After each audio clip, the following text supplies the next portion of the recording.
Hello students, இன்னைக்கு வீடியோவில் நம்ம 11th ஃபிசிக்ஸ் 11வது பாடத்தில் முக்கியமான கொஸ்டின்ஸ் தான் பார்க்க போகிறோம்.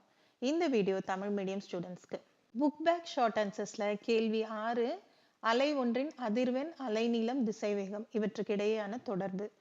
கேள்வி 8 விம்மல்கள் வரையறு. கேள்வி 9 ஒளியின் செறிவு மற்றும் உரப்பு ஆகியவற்றை விளக்குக.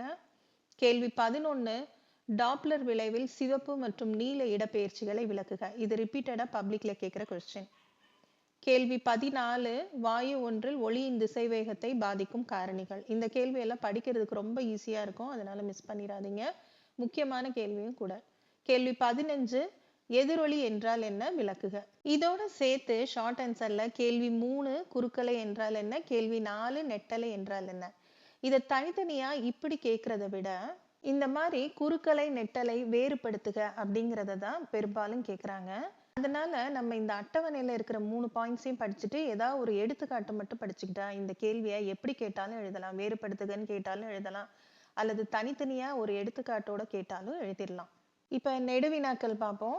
கேள்வி 4 காற்றில் ஒளியின் திசைவேகத்துக்கான நியூட்டன் சமன்பாடு லாப்லாஸ் திருத்தம். இது ரொம்ப ரொம்ப முக்கியமான கேள்வி.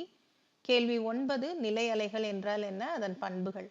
இதுல நிலை அலைகளின் பண்புகளை மட்டும் தனியா நம்ம 2 மார்க்ஸ்லயோ 3 மார்க்ஸ்லயோ கேட்கறதுக்கான வாய்ப்புகள் இருக்கு.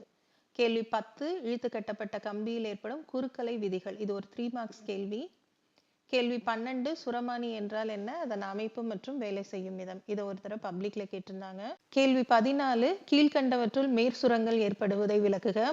கேள்வி 15 ஒத்ததிர்வு தம்ப கருவியை பயன்படுத்தி காற்றில் ஒளியின் திசைவேகத்தை அளக்கும் முறை. 16வது கேள்வி டாப்லர் விளைவு. இதுல 3 சப்டிவிஷன் இருக்கு. எந்த சப்டிவிஷன் வேணாலும் கேட்கறதுக்கான வாய்ப்புகள் இருக்கு.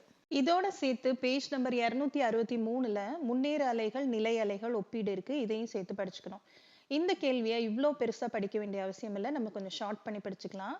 இந்த ஃபர்ஸ்ட் பாயிண்ட்ல 2லையுமே ஃபர்ஸ்ட் 3 லைன் படிச்சா போதுமானது. அந்த 3 லைனுமே 2 அலைகளுக்கும் ஒரே மாதிரி தான் இருக்கும்.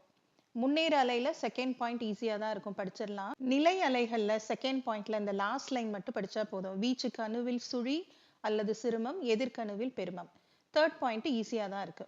இப்ப இந்த பாடத்துல இருக்க சில முக்கியமான ஈஸியான கணக்குகளை பார்ப்போம். எடுத்துக்காட்டு 11.3, எடுத்துக்காட்டு 11.7, எடுத்துக்காட்டு 11.14, எடுத்துக்காட்டு 11.15, எடுத்துக்காட்டு 11.18. இது ஒரு தடவை பப்ளிக்ல வந்த கொஸ்டின். எடுத்துக்காட்டு 11.19, எடுத்துக்காட்டு 11.20, எடுத்துக்காட்டு 11.27. இப்ப நான் சொன்ன இந்த கணக்குகள் எல்லாமே ஈஸியா இருக்க கணக்குகள் தான், அதனால மிஸ் பண்ணாம பாத்துருங்க.